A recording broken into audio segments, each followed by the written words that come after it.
Olá, eu sou a professora Mônica e vou apresentar o artigo intitulado Método para mapeamento e padronização dos processos de produção de uma construtora, um estudo de caso, resultado do trabalho de conclusão de curso de um ex-aluno da UERJ.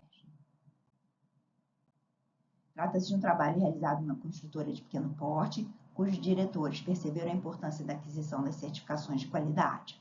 Somou-se a essa percepção a preocupação com diferentes reclamações de clientes, como atrasos e erros na produção, e a dificuldade de identificar a causa dos problemas, já que a empresa não tinha seus processos padronizados e documentados.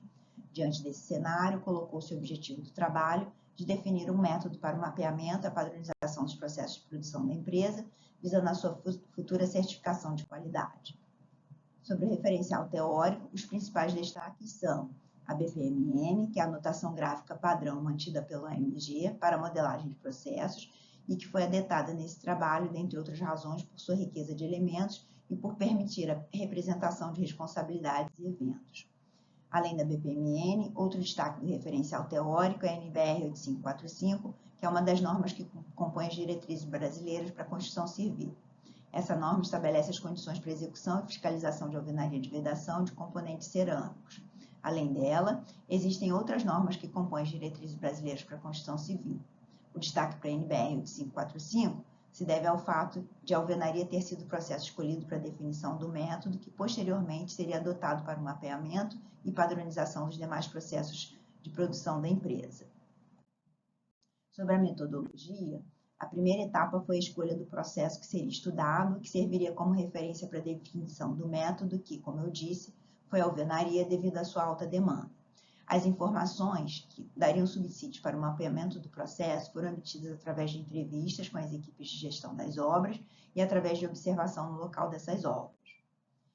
Para a padronização, após o levantamento das informações, o processo de alvenaria foi representado através da BPMN. Além da representação do processo como era executado, estudou-se a NBR 8545 e também representou-se o processo descrito na norma através da BPMN. Finalmente, após a comparação do processo como era realizado antes e como é proposto pela norma, identificaram-se oportunidades de melhoria que foram incorporadas ao padrão proposto. Aqui mostra como era o processo antes e como ficou depois. Percebe-se que acrescentou-se o subprocesso de proteção para impedir danos às paredes recém-levantadas.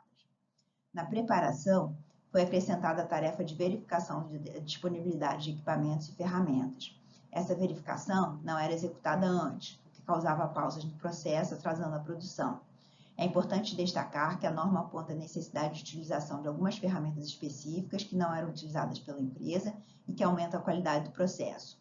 Outra alteração é que o tempo necessário para iniciar a alvenaria é de 3 dias após a aplicação do chapisco na estrutura e não de um dia como era feito antes. Outro subprocesso que sofreu alteração foi a marcação, ao qual foi adicionada a tarefa de posicionamento do escantilhão, que é uma ferramenta utilizada como gabarito e que facilita o processo de alinhamento e esquadro e prumo das paredes, otimizando o tempo dos trabalhadores e aumentando a qualidade. O subprocesso de elevação não sofreu modificações no fluxo, mas sofreu alterações em suas tarefas que se refletiram na documentação do procedimento operacional padrão. Esse é o processo de proteção, que, como eu disse, visa evitar que as instalações elétricas e hidráulicas causem danos à alvenaria através da espera para o início desses trabalhos. Após a padronização, foi feita a documentação do processo, através de um modelo de POP criado para a empresa. No item procedimentos, cada tarefa é detalhada, seguindo as recomendações da norma. Como principais resultados, tem-se as melhorias no processo de alvenaria, o melhor controle sobre o processo e a garantia do padrão da qualidade, mesmo considerando a alta rotatividade dos funcionários.